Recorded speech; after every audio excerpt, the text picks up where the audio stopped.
Hi, I'm Sara. And I'm Rena, and welcome to Biopic, a podcast story. This is a podcast where we dissect the good, bad, ugly, and absurd of this specific genre of motion picture, the biopic. If you want to learn more about us, our scoring system, and how we choose movies, please check out our special introductory episode. Introduction, who are we and what are we doing? Sara. What movie are we doing this week? This week we will be talking about Pride of the Yankees. And Rena, can you give us the trigger warning? This movie contains depictions of degenerative nerve disorders, unkind college students, hamishly adorable child actors. Sara, can you think of anything? There's a lot of roughhousing in this movie, like good-natured roughhousing. Mm-hmm. I don't know if that's something that people are triggered by, but there's a shoe for every foot. Okay. And Rena, can you please give us the spoiler warning? Oh, can I? Spoiler warning. We are going to spoil everything, including possibly the major plot points in works of narrative art, having nothing to do with this particular movie. Consider yourself warned. Some of the sources we used in this episode include The Pride of the Yankees, Lou Gehrig, Gary Cooper, and The Making of a Classic by Richard Sandomir, as well as a Washington Post story that outlined that book and gave some additional behind-the-scenes about that title. Sara, can you please tell us a little bit about the movie Pride of the Yankees and about Lou Gehrig? Certainly. The film The Pride of the Yankees is a 1942 American sports drama film produced by Samuel Goldwyn, directed by Sam Wood, and starring Gary Cooper, Teresa Wright, and Walter Brennan. It is a tribute to the legendary New York Yankees first baseman Lou Gehrig, who died a year before its release at age 37 from ALS, which later became known to the lay public as Lou Gehrig's disease. And this was a big hit. It was a top 10 highest grossing film of the year that year with $4.2 million at the box office. It was also nominated for a slew of awards, including several Academy Awards. And a little bit about Lou Gehrig. Henry Louis Gehrig Jr. Was born June 19th, 1903, and passed June 2nd, 1941. He was a professional baseball player who played 17 seasons in Major League Baseball for the New York Yankees. He was renowned for his prowess as a hitter and for his durability, which earned him the nickname the Iron Horse. He is widely regarded as one of the greatest baseball players of all time.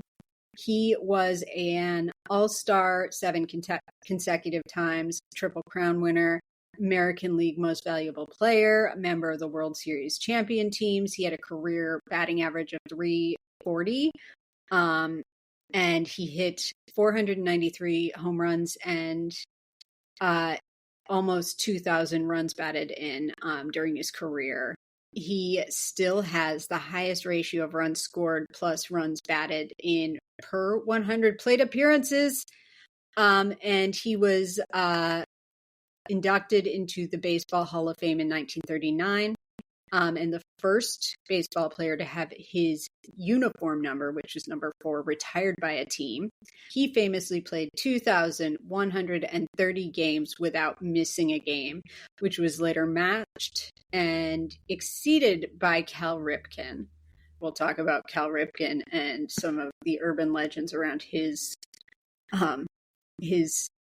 record games. I'm going to open a pot here and say something real controversial.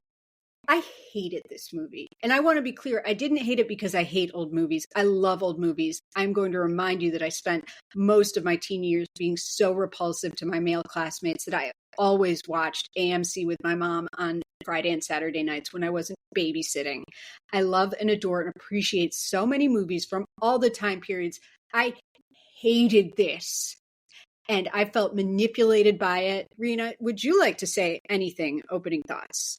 Yeah, I thought this was a gentle, sentimental movie, and I'm a big softie. And I find that with older movies, I have to readjust myself to the differences in the acting style in black and white films. There were some things that I dinged this pretty hard on.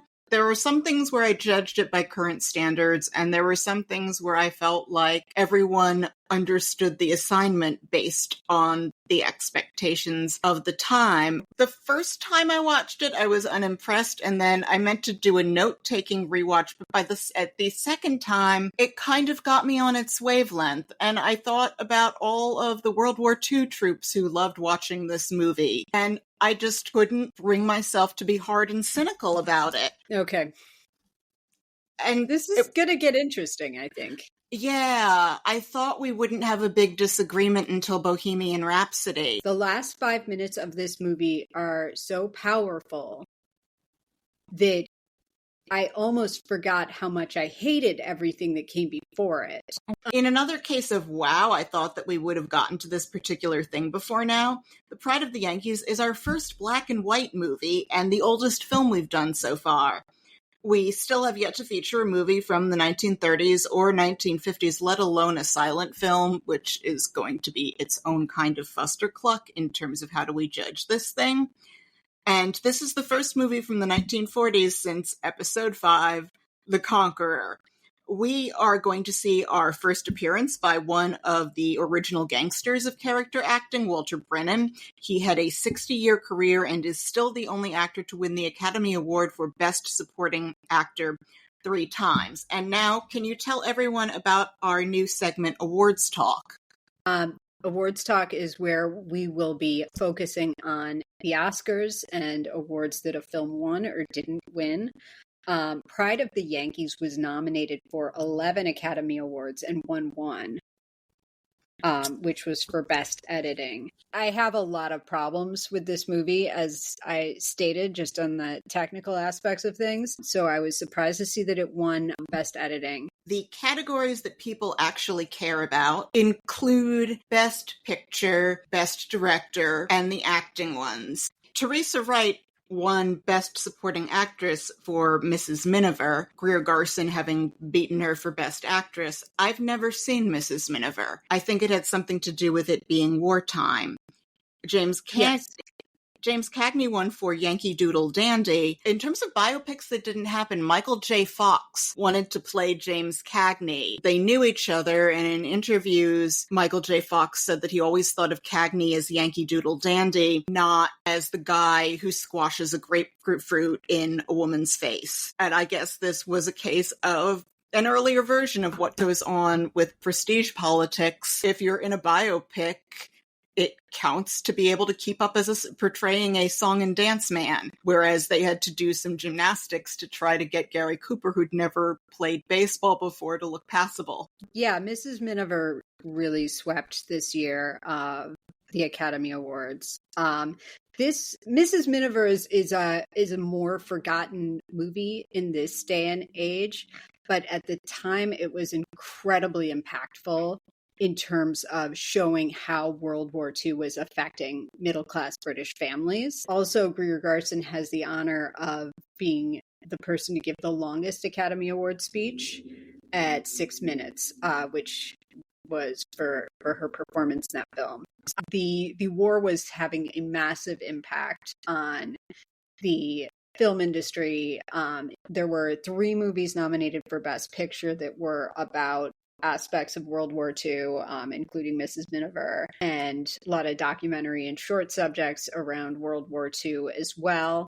The other really interesting and kind of films that have hung on culturally that were in the mix during this were Now Voyager, starring Bette Davis, and The Magnificent Ambersons, Orson Welles' ill-fated motion picture. Magnificent Ambersons was nominated for Best Picture, but was not nominated for Best Director. So that's a little bit about the awards here. Whatever wins Best Editing is usually in a really good position to win Best Picture.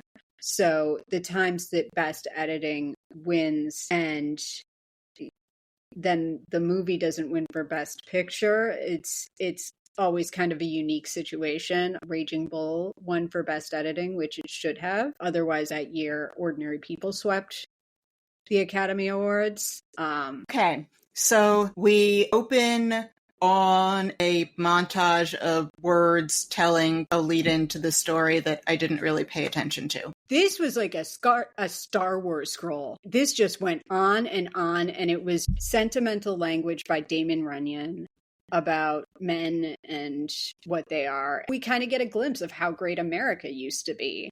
And there's a bunch of kids trading baseball cards. One of them has an Honus Wagner card, which is the most expensive baseball card that there is to this day. Like that's the most rare and expensive baseball card that you can get your hands on, and just traded it away. And I was like, there's your whole future. I don't know what they were worth in 1941. Pennies. Yeah, I think this is something that became funny later. I don't know if children were more adorable and hammier in the 1940s, because all of the child actors in this are super hammy and super aw shucks, but also in that so cute that I feel bad for thinking this child will give me diabetes. So, baby Lou Gehrig plays some baseball in the back lot, and he hits a ball that goes through someone's store window. And we meet his parents, who they don't age throughout the film, but they look really old at the beginning. Later at Columbia, when he joins a fraternity where it looks like the Brotherhood of Alpha Alpha AARP, and I don't know if this was intentional to try to surround Gary Cooper, who does not look college student aged at all, with people who made him look comparatively younger in the young scenes, or if it was unintentional. People aged a lot faster then. They dressed old, they smoked, they tanned, there was no sunblock. His parents look 60, and they have a kid who's supposed to be grade school aged. And I found myself trying to find evidence that Mrs. Gehrig set the age record for natural conception in New York State, but I couldn't find anything about this. So, a word on his mother. She was supposed to be, I guess little Lou Gehrig was probably 10 here? She's supposed to be 32. This woman looks like Strega Nona meets the Crypt Keeper. It is bananas how old his parents look in this movie. I wonder what was behind that casting decision, because I couldn't really find anything on it. I do not want to fault any of the actors in this. They are all doing their best, with a few exceptions that I will get to. Gary Cooper is approximating what it is like to be 18 as a 42-year-old, which means he was already older than Lou Gehrig was when he died. But it is crazy making to watch this, to see him with his Crypt Keeper mother and Gary Cooper acting like he's afraid of his mother when he is fully a man who is already in a midlife crisis. I found it very distracting. I also had the theory too, there's the trying to make Gary Cooper not look like a creepy geriatric freshman who hasn't let go of his youth. Or there's also the fact that we were in the middle of a war. There probably weren't tons of young male actors around. Nor should there have been. The actor playing the meanest boy in the frat that I am referring to as Alpha Alpha AARP was 38. Yeah, he's fully a candidate for Hair Club for Men, which is fine when you're 38. So anyway, America's amazing. This movie hammers you over the head about how America is the land of opportunity, and he's pledging this frat, and he also serves them dinner, and mean frat guy, 38-year-old, doesn't want him to join the frat because he's poor. And then they all decide to let him in anyway. and he gives his pledge pin to his mother because his mother's his best girl. Because he's visibly middle-aged, it's really creepy. It is really cringy when he calls his mom his best girl. I don't know how this would have looked different to our grandparents' generation. And you're right, it is distracting that he looks so old, but geez, it's Gary Cooper. I love him, but we're already portraying him, as we talked about on the Gandhi episode. This movie makes Lou Gehrig seem like just like a perfect saint of a human. At one point, like, gets into a fight because someone is making fun of him for being too sincere with a girl. And it's still like kind of a stupid fight. I get why it's like this. I get why this is barely a movie and mostly like an idea of a movie and a bunch of propaganda. It was tough times. However, it's really annoying and makes this like the first hour and 55 minutes of this film like just conflict free. There isn't really any kind of a bad guy except for the other sports writer who's telling Walter Brennan that Gehrig's not that great. His mother wanted him to be an engineer like his Uncle Otto. And later on we find out that Uncle Otto was never an engineer. He dug ditches. So I don't know why she was lying to him about Uncle Otto his whole childhood. They have him dance with some girl named Myra, who she's supposed to be like Dorothy Parker's quote about the woman at the Yale ball. If you laid all of the girls at that party end to end, I wouldn't be surprised. But this was the thing that bugged me. Everyone is just dressed for 1942 the whole time. You see nothing that looks remotely 1920s when they're supposed to be in the 1920s. And I don't know if this is a case where, since it was 20 or 15 years ago, that is a point where stuff just looks ugly. And I guess the trend wheel has speeded up. Like now, if something is on the way out and you've milked it to the last, you really only need to stick it at the back of the closet for about 7 years or so before you can start wearing it ironically again. But nothing looks remotely like the time it's supposed to be in until the last 15 minutes of the film, when they're barely behind the times anyway. Yeah, it makes it extra hard to track where and when we are, because the fashions are consistently like the same throughout this, and Gary Cooper is always 42. So yeah, Myra gives him a corsage after he says a bunch of sincere things to her and admits that he would like to be a professional ball player, but he has to be an engineer. It doesn't matter. He doesn't do it. And he presses her corsage in his book. And then the next day, his frat brothers are all being real assholes to him and teasing him and imitating the conversation he was having with Myra. And he throws his body over the table to get into a Mean Street style brawl. I was just, yelling at the screen, like, break his hip. He's got osteoporosis. Suddenly, like in the middle of this fight, a scout for the Yankees shows up at the frat house. And because they'd all been teasing him, Lou Gehrig throws him out and is like, no, you're just making fun of me again. And then the next day we find out it was indeed a scout for the Yankees. Shortly after, Mama Gehrig gets sick, so Lou drops out of Columbia in order to get money to send her to the hospital. And then he lies to his mother and says that he's going to Harvard instead of Hartford, Connecticut. Hartford, and she mishears it as Harvard. He joins the farm team. They come up with a lie for his dad to tell about where the money is coming, which is he says that he has a political job where he shows up whenever he wants, and they pay him $25 a week. And it's actually like a funny moment where he's like, I'll say I'm working in politics. Like the dad seems to be kind of jovially useless. And so he makes it onto the Yankees. Somewhere in here, he hooks up with Walter Brennan. I thought the character Mr. Blake was supposed to be his agent, but it seemed like he was a sports writer who was like best buds with him.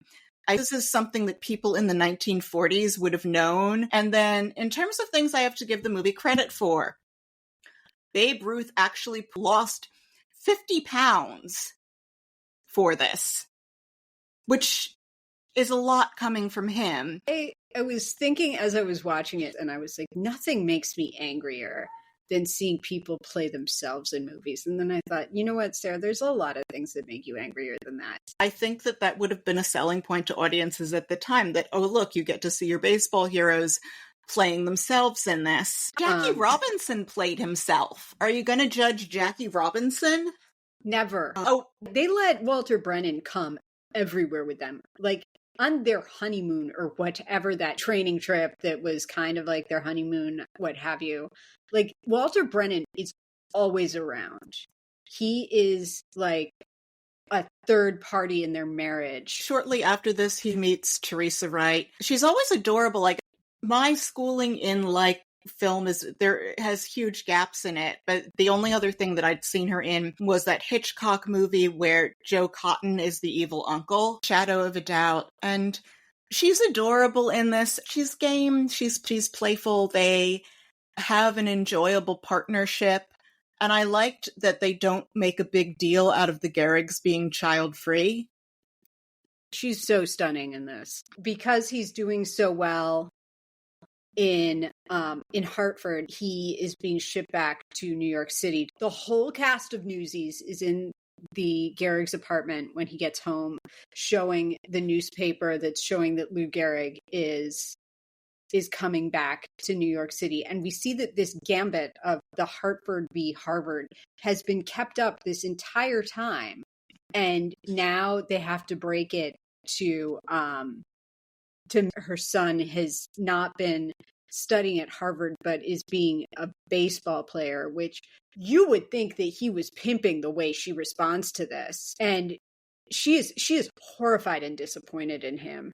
And also I was reflecting on it. I was like, her husband is like carried on this deceit, like for God only knows how long. And I'm like, well, what is she going to do about it? Like, she can't even get a bank account. Like, she's stuck with this shit. Like, you know, like you gonna get angry? Cool. Like, you have no choices in this life. But yeah, the way she is just so troubled by it, and like is just sort of like, and at one point in this discussion, Gary Cooper's all, Mom, respectable people go to the ballparks. Like, what is happening? Yeah, I want to add that this is all we got a little bit ahead of ourselves before. So, Dad, Gehrig, takes her to the ballpark, and she thinks the bases are pillows. And I guess around here is where we meet Teresa Wright, where he stumbles over some baseball bats. I love a meet cute. I love watching meet cutes on film. I daydream about meet cutes. I love other people's meet cute stories, and it has made me completely unfit for real life. This love for and expectation for and dream of the meet cute, because in real life it's like, you endure things being awkward an undetermined number of times until you can stand being around someone almost long enough for it to not be awkward, and then they say some garbage, blah, blah, blah, and then you're back to enduring more awkwards, and nobody ever gets a meet cute. And I love meet cutes so much. I mean, I think like what you need to do is you need to move to a small town and open a flower shop. Huh. Like, you're not doing the things that you need for the meet cute. Maybe you get a contract making cupcakes for a bakery in a small town. Like, the small town seems really clutch to the meet cute. New York City, like, I've seen strangers' penises. It's like on the subway.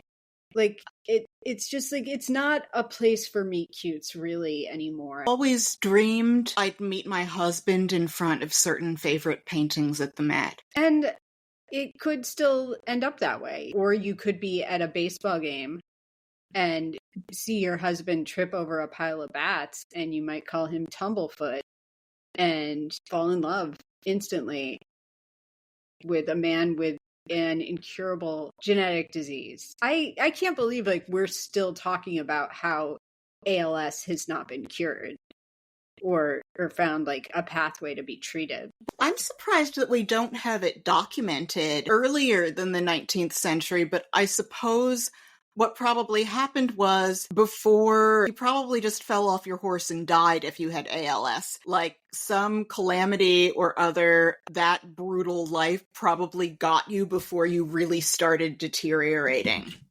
I was kind of amazed that they were able to even diagnose this in that time period. I was like, what diagnostic tools do you have? They have their meet cute. They're out at a dinner and chatting, and they share like a moment.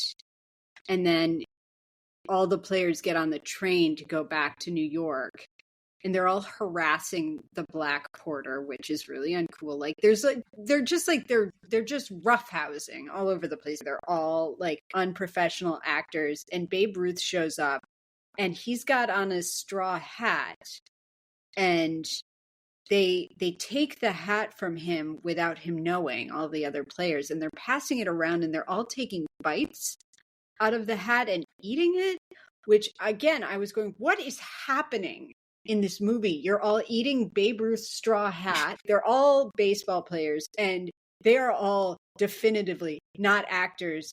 And then they give the hat to Gary Cooper, and Gary Cooper takes 2 bites out of it, and Babe Ruth sees him eating the hat and gets pissed off. And what is happening? What is this? It was what passed for humor in the 1940s. What the hell was that hat made out of that they could chew on it like that? Like they were biting it like it was Melba toast. It was a straw hat. The ball players had all lived through the Great Depression, and we're mammals, and some mammals eat straw. This humor is either beneath me or beyond me. I don't know which. It doesn't really matter. And then he goes out on a date with Teresa Wright, and this date goes on for like, it's like a 20-minute long musical montage where we watch 2 people dance, and then we are introduced to my least favorite Irving Berlin song, Always, which pads out the runtime. Why am I watching a dance sequence? Like, there's as much baseball in this movie as there was in Cobb. A movie noted for its lack of baseball play. I thought we saw way more baseball play here than we did in Cobb. We probably did. It feels like I'm watching dance sequences. I'm watching his wife and his mother get into fights about bureaus and wallpaper. I am watching just like nonsense ephemera from his life to pad out the runtime of this movie and make it over 2 hours, which is just unfathomable.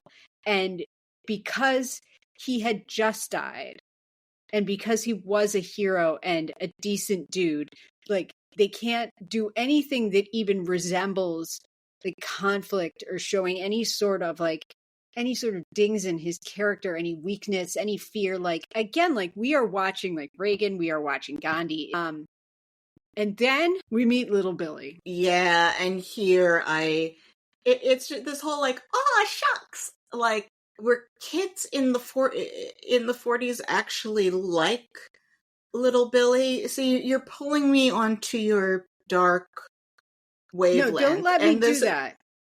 But this is a story where Babe Ruth promised to hit a homer in the World Series, and then for this little boy in the hospital, and then Lou Gehrig promises to hit 2 homers, and I'm just the aw shucksiness of it, which is one of the things that Gary Cooper is loved for.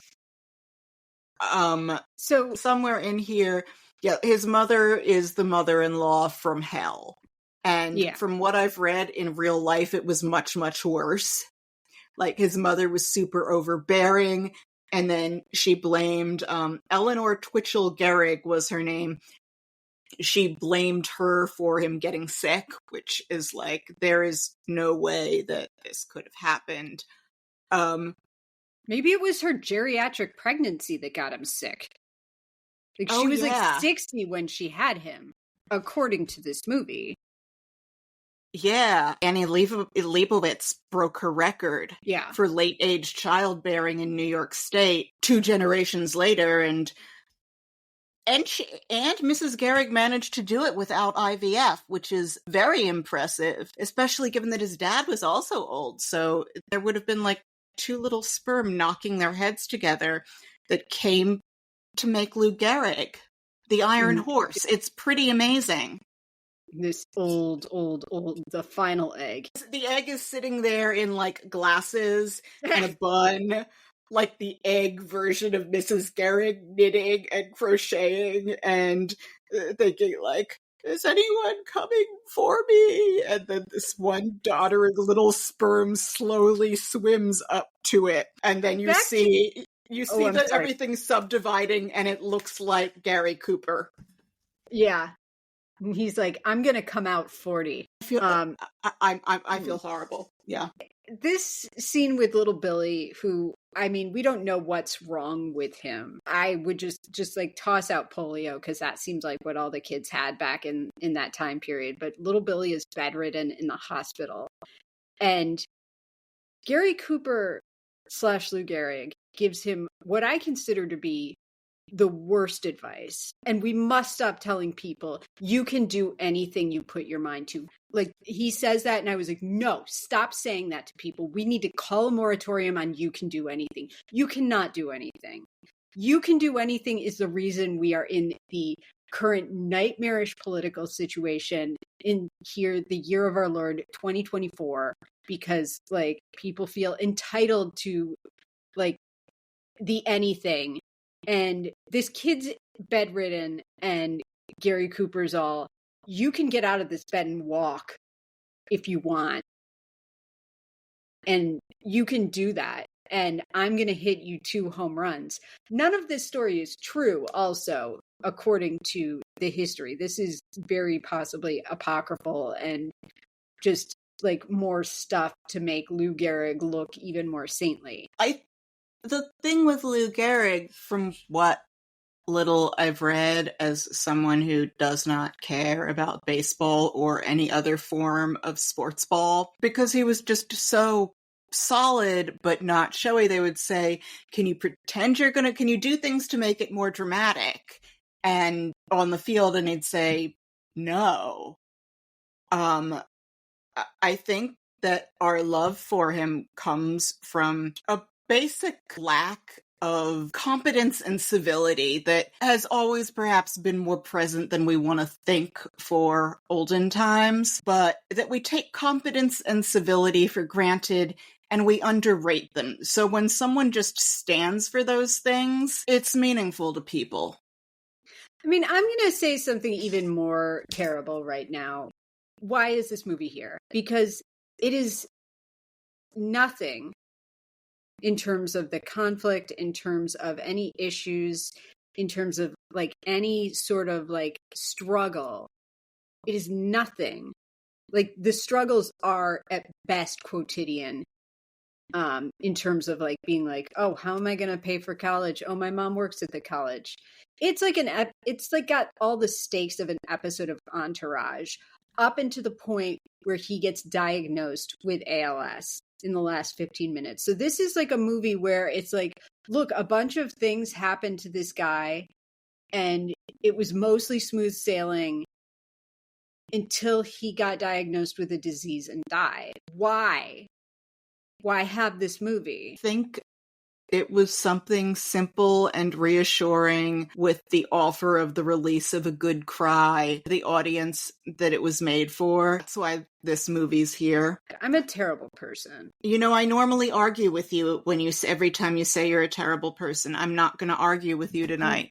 No, you should, nor should you. I'm a bad, dark, cynical person who hates. And I get it. So we're all watching this game. He hits the 2 home runs. Teresa Wright is adorably playing with a doll. He won her at a carnival and doing a puzzle. And then he gets off the train in Chicago and asks Teresa Wright to marry him.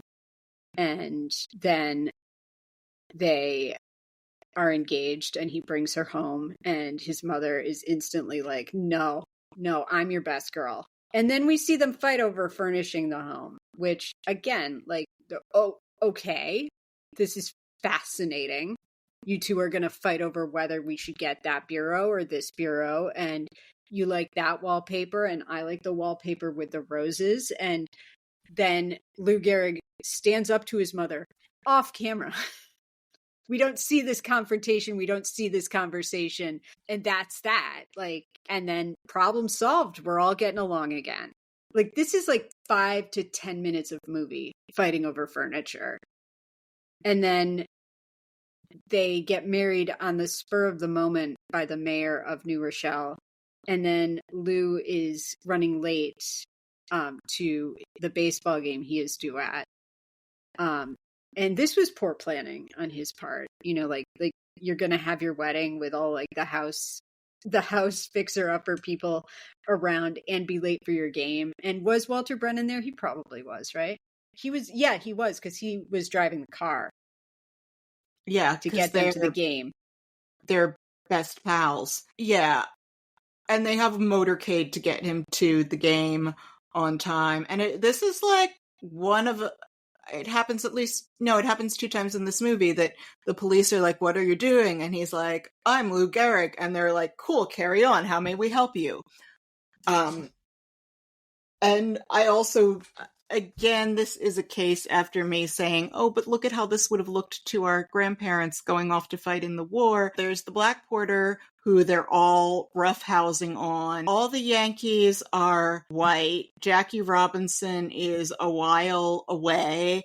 And whether they were good or bad by the standards of the time, Lou Gehrig, Babe Ruth, and they never played with or against Satchel Paige unless they like showed up and were like, hey, everything sucks now, want to play some ball. And I've heard no stories about this. Not that I pay close enough attention to baseball to have any idea if that ever happened. They get married, and we see more of, they're very well matched, they're very happy, they rough house on a beach. I don't think there's any need to go into all of it. We've seen other montages of Yankees winning, and Gehrig is genuinely a great guy. And then to indicate passage of time, they show Teresa Wright putting things into a scrapbook over the years where it includes Babe Ruth leaving the Yankees, and we get to him hitting his 2000th run, and he comes home with a big horseshoe of roses, and they have a cute little fight where they're like throwing roses at each other for like, and like, isn't this that they're very much in love, and she's game, and this is when he starts having symptoms of the ALS. And is this going to be where you stop hating this movie, Sarah? I was about to say, may I say something positive? Yes. I, at first, was like, what are we doing? Are we about to relive the entire film through her scrapbook? But then when it started to move the plot forward, I actually thought this was really well done and was a really good, like, narrative train in order to move the plot along. I thought this was lovely, like, thoughtful filmmaking. I liked this a lot. That could be why it won Best Film Editing.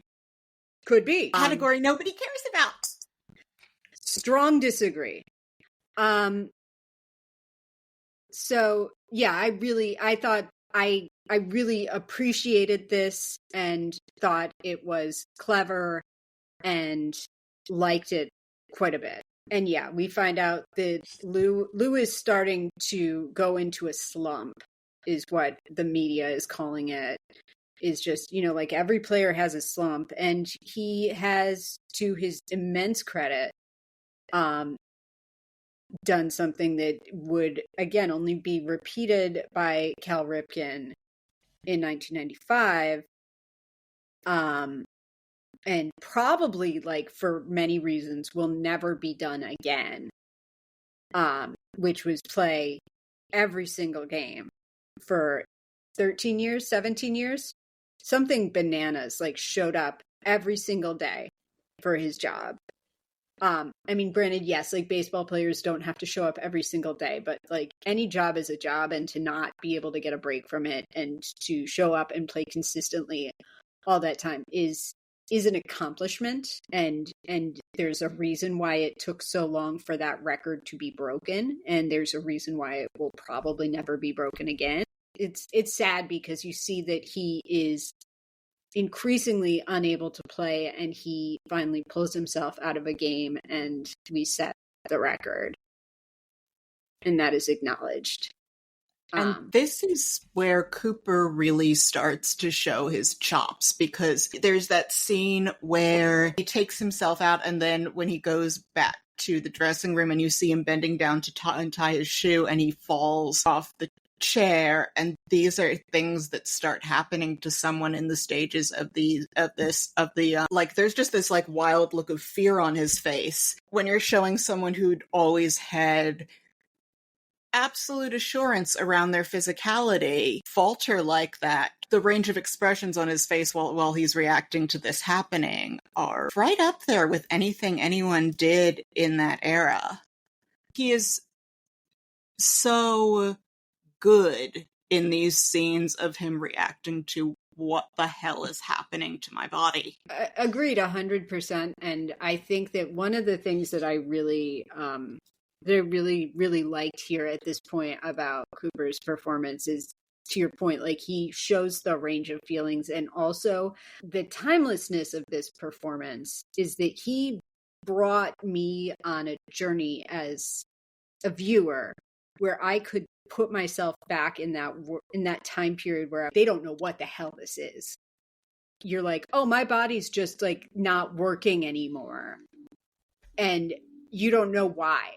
We didn't have like the diagnostic language at the time. Doctors, like they go over it in one of the scenes when he's finally about to get diagnosed, but they're talking about all the doctors that he goes to see, and you think like you're going to see so many doctors who really like are not equipped to even like to give you like a diagnosis for this, just because it's a very specialized disease. I felt that fear, and I felt taken back to that time period, and it is like the best acting in this movie happens in these last 15 minutes when you see him having to accept what's gone on here and deal with it and understand that he is going to get sicker. And then at one point he leaves the room and Teresa Wright is there, and Walter Brennan is trying to sort of like to give like PR language around it, for lack of a better way of putting it. And trying to like give her things to work with in her head so she can negotiate this in a slower way. And she says, he's going to die, isn't he? Or does she say, when is he going to die? He asked how she knew, and she said, I could see it in everyone's eyes. I thought she was so affecting here when she was just like, when is he going to die? That was a very heartbreaking moment. And, and her talking to him later and saying, we finally have the time to do all the things that we want to do. And she's lying, and he knows she's lying, but he's going along with it. And they're engaged in this, like sort of like this sad, like dance of compromise and acceptance and hope and all of it. To get the diagnosis, Lou Gehrig had to go to the Mayo Clinic in Minnesota, where he met with the eponymous Dr. Mayo. I don't think they say Mayo Clinic. You see her trying to cheer him up. They point out like how hard he worked, because there was always training, and there was always, all sorts of things that he had to be doing to do the work as a ball player. And he gives her this bracelet that is made up of pieces of all of the awards that he has won over the years. There is a different acting style in these films, but like this ending, for all that has preceded it, all of like the nonsense that has preceded it, is very free of melodrama. and is straightforwardly sad, you also see the courage of Lou Gehrig and the character that he has. And I wrote down and I was like, he's a class act. And I was like, that's a really lame way to put it. But it is like the bravery and the character that he showed in the face of this diagnosis of this clearly like terrifying disease is notable here. And he delivers the famous luckiest man in the world speech. Of the real life version, there's only a recording of a segment of it. And when Gary Cooper would appear in the USO, he'd deliver this speech again for the soldiers because everyone loved this movie at the time. And he also does an adjustment of the physicality in like the faltering or the way that you see him coming down into the dugout at the end and like reaching up for like the ceiling and for something to like move himself down. That's and for how much we love them in the last 15 minutes, they were those people the whole time, Sarah. I don't have a problem with the actors. I have a problem with the hagiography of it all, like where like watching them pick out wallpaper and the mundanities of all of this stuff.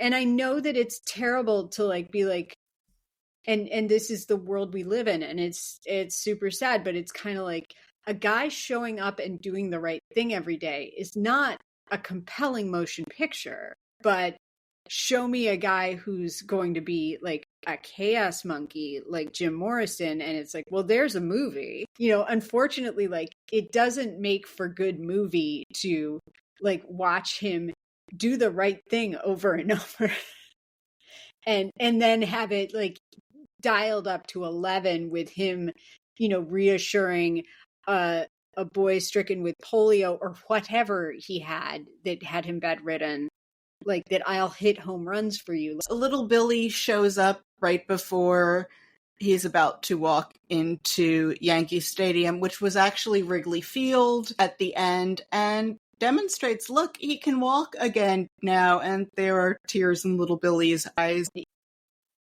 The last 15 minutes of this are interesting because you see him actually dealing with challenging situations and how he responds to them. And we see exactly 0 challenging situations up until that point.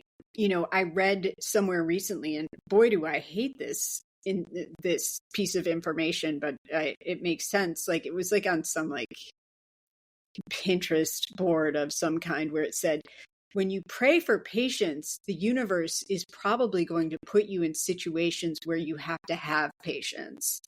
And yeah, I'm never praying for patience then. Don't. Yeah. But, Lou Gehrig's true character was always there. And where it is most flourishing in this motion picture is when we see him dealing with a conflict that he cannot escape. And we see that he is that same person who points at the outfield for little Billy.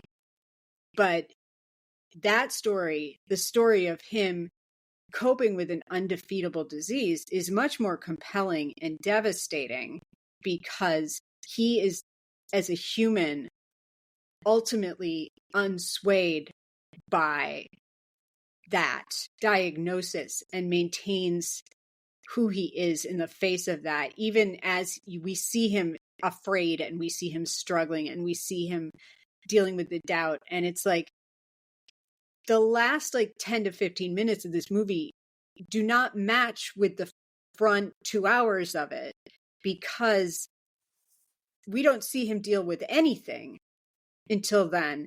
And I just wonder, was it too soon? Because like we weren't ready to show him as a fully fledged human being most of the time. I was crying in the last 10 or 15 minutes. I was too. I was devastated. That speech is devastating. But is it impossible that maybe he just was a mensch? I mean, I think it is very possible that he just was a mensch.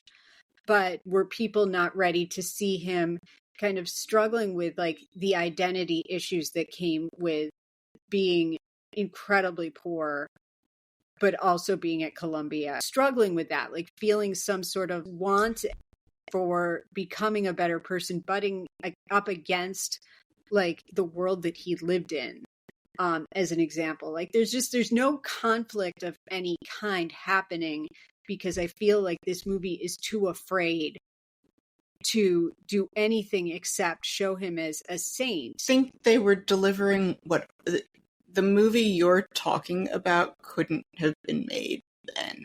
Like, that's fair. That's not what audiences wanted. All right, so with all that out of the way, you know what? I wasn't looking for choice dialogue, so I don't have any. So let's wrap it up. Let's score this thing. So we rate our movies on a 1 to 10 scale across 10 areas that we find to be subjectively and or objectively important to most films, but specially tailored to specific issues particular to biopics. If you want more details on how we score movies, please scroll down our webpage at biopicapodcaststory.podbean.com. You'll also find a record of our scores for past episodes. I would also highly recommend listening to our special introductory episode, Introduction, Who Are We and What Are We Doing?, where we give a rundown of the methodology, why it matters to us, and some of the inspirations behind this podcast. And with that, let's score this movie. So for outward appearances, I gave it a 6. And I can no longer defend this after listening to you. 7 outward appearances. Like, the makeup and the hair was beautiful. I know that they didn't nail it in terms of the time periods. But yeah, I thought like everyone looked great. The Gary Cooper being 42 of it all. I Googled pictures because I was trying to figure out why they shot it, the speech, the way they shot it, because I felt like it was a really peculiar angle. And I was like, I bet this is what it really would have looked like if you were. I was finding pictures of Lou Gehrig and Gary Cooper when I looked for that, and I couldn't tell them apart. He absolutely like captured the spirit of, or looked like him. Teresa Wright is so luminous. You know, I realize I gave it the 6 because Babe Ruth lost 50 pounds. I mean, that is and also because I saw a picture where, like, yeah, Gary Cooper's hair looks exactly like Lou Gehrig's in one shot where it shows both. Right, there is a comparison of them both standing on a baseball field. For acting and casting, I gave it a 9. I thought everyone understood the assignment and delivered. Everyone was committed. So I gave it a 5. I thought the acting was fantastic, but some of the casting was just dubious to me. For Passage of Time, I gave it a 7, since you couldn't judge by the characters aging and everyone dressed like it was 1942, but I guess showing the year to year, and especially that bit with the scrapbook. I've been really hard on this movie. The scrapbook sequence was brilliant. I loved it so much. I gave it a 6 for Passage of Time, same reasons as you mentioned, but that particular sequence was incredibly effective and redeemed the entire Passage of Time section. And costuming, I gave it a 3 because nothing looks like the 20s when they're supposed to be in the 20s, and there was old stuff sitting around in wardrobe that wasn't that beaten up. They had no excuse. I gave the costuming a 6. I did not ding it as hard as you did for the wardrobe issues. They got the Yankee pinstripes right, but it wasn't that far back enough for it to have required any effort for them to get Yankee uniforms that look like Yankee uniforms. I mean, it was essentially Yankee propaganda, so as they should have had access to the Yankee uniforms. But I also thought, like, the costumes that were correct looked wonderful. There were a lot of great looking suits in this movie. There were a lot of great looking things on Teresa Wright. The hats and the hair and everything. Well, but every man had, men wore suits then. They didn't look like total schlubs the way they do now. It's true. There are no hoodies. Walter Brennan looked great. Okay, quality of the script, I gave it an 8. I can no longer defend this. You can defend it. It's not indefensible. You're not a monster. I gave it a 2, but I think I've mapped through why. For accuracy, I gave it a 5. I gave it a 4. For storytelling, I gave it a 6. This was straightforward.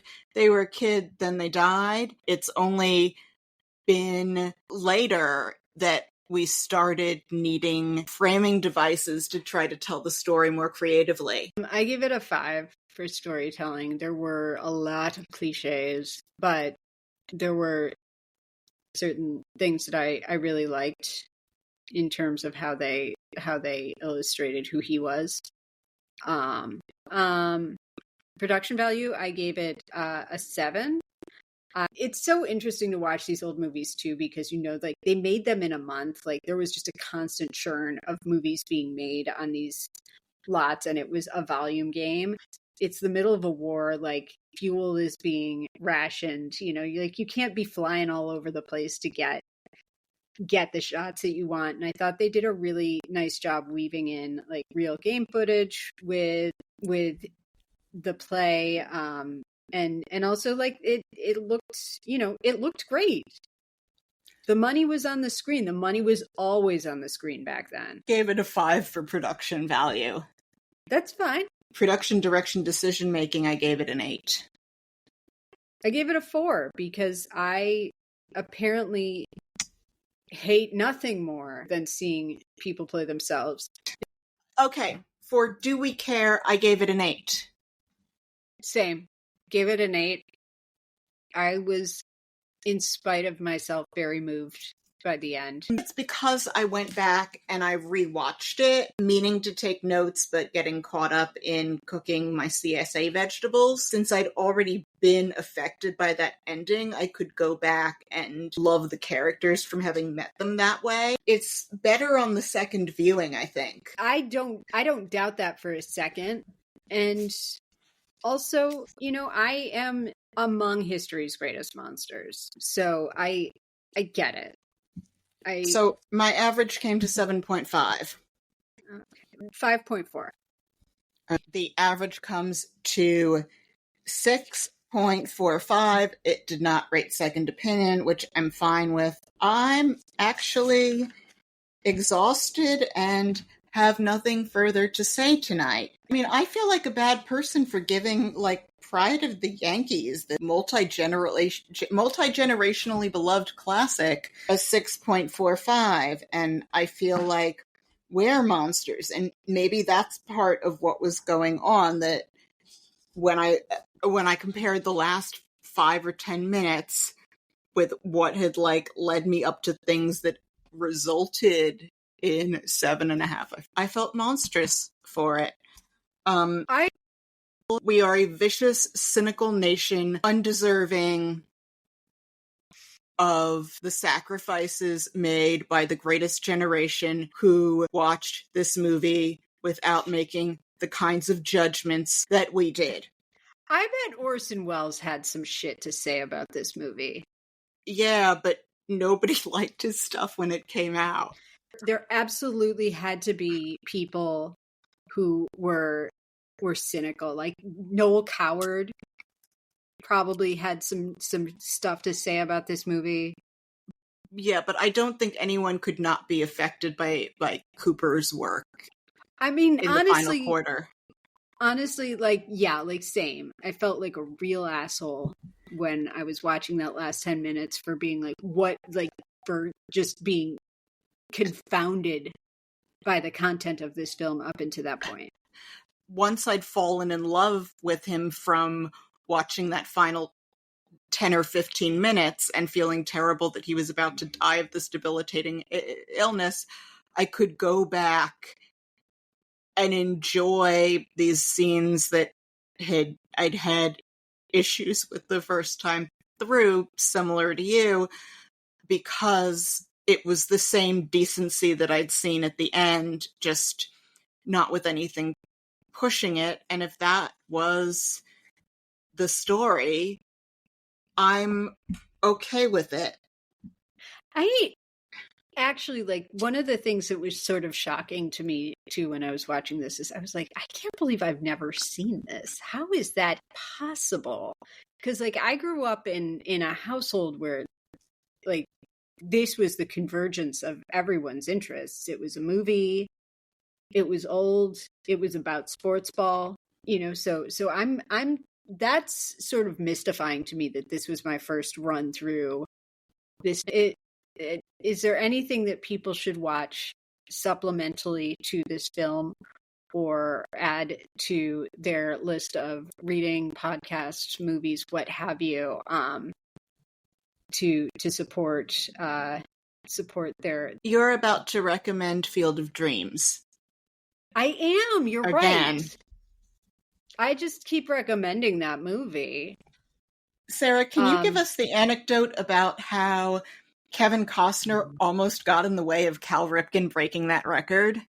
I would love to, and I would like to strongly recommend a podcast series called The Rumor, which is about two guys who start talking about this rumor one night and then go out in search of trying to prove its truth. So there is a story that Kevin Costner maybe got caught having sex with Cal Ripken's wife. And they got into a fight, and Cal Ripken was going to be benched from a game and was not going to be able to play. And while this was past the point where he had set the record, it was in August of 1997, it still was him, like, continuing the record, and there was a lot of other things like riding on this as well. It was a high stakes point in this baseball.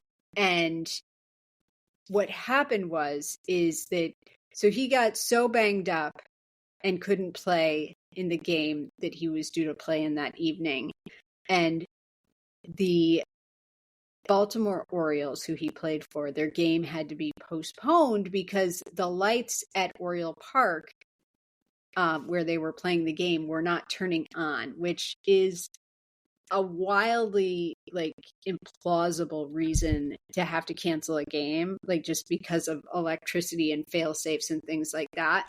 But they so desperately wanted to keep his streak going that they had to come up with something, and he was too injured to play. If you want to see another luminous Teresa Wright performance where she has a script that has room for complexity and cynicism, see Shadow of a Doubt, where you'll see her opposite Joe Cotton. Yes. And as we were just saying, Field of Dreams, the late, great James Earl Jones, he gives a performance that is so magnificent that I still actually cannot believe that it wasn't nominated for an Academy Award. It, to me, is a war crime that he wasn't nominated for an Oscar for that, because it's such an astonishing, electric performance. And Burt Lancaster is also amazing in that movie, and it's a beautiful movie about parents being disappointed in their children and children being disappointed in their parents and everybody getting second chances at that. Oh, and also, like, an amazing Ray Liotta performance. Kevin Costner's so blah. I can't stand him, but everyone around him in that movie is just working at 11. Liotta, Burt Lancaster was one of the most graceful men ever filmed. Did you know he got his start as an acrobat? Yes. I knew that. I didn't have it off the top, but when you said it, I was like, that's right. Yeah, he's so graceful. He's so lovely in that movie. It's just such a wonderful performance. Yeah, I can't say enough good about that film. Even though it's like it's been like ruined by toxic masculinity and like people misinterpreting what it's about and thinking that it's a great movie to watch with their kids during Little League and stuff like that. And I'm like, I don't. This is a movie about parents and kids hating each other. But what do I know? I'm a monster. I'm a monster who's not the target demographic for the Pride of the Yankees. Yeah, you neither fought in nor sent a spouse off to the Second World War. Accurate. All right. And I should get around to watching High Noon finally. Yes, you should. That is a fabulous Gary Cooper performance. And you see, like, I would say the same, like, resonance of, like, character and conviction in that, but you also see him kind of, like, dealing with the conflict around that. And it's an absolutely incredible performance. I have held Gary Cooper's High Noon Oscar, which is not a euphemism. Literally have done that. He's a wonderful actor, and he does transcend some of like the pablum that happens at the front end of this film because he is such a good actor. Anyway, you know what? Let's wrap it up. If you liked the show, please leave us a 5-star rating and subscribe to us on iTunes, Spotify, or wherever you get your podcasts, and tell a friend, or better yet, plural friends, and share us on social media. We hear it helps. You can follow us on Instagram, where we have visual aids from our episodes. Our Instagram handle is @BioPicAPodcastStory. So do check us out there, and we'll link to that in the show notes as well. Please also check out our webpage at biopicapodcaststory.podbean.com to see the official episode ratings for all of the movies that we've done so far. And if you would like to get in touch, you can email us at biopiclistenermailbag@gmail.com. Also will be linked in the show notes. Tune in next week when we'll be talking about St. Joan, starring Sarah's beloved Gene Seberg. Yay! Although that's a terrible movie too. Anyway, you have a lovely evening, my dear. You too. Good night. Good night.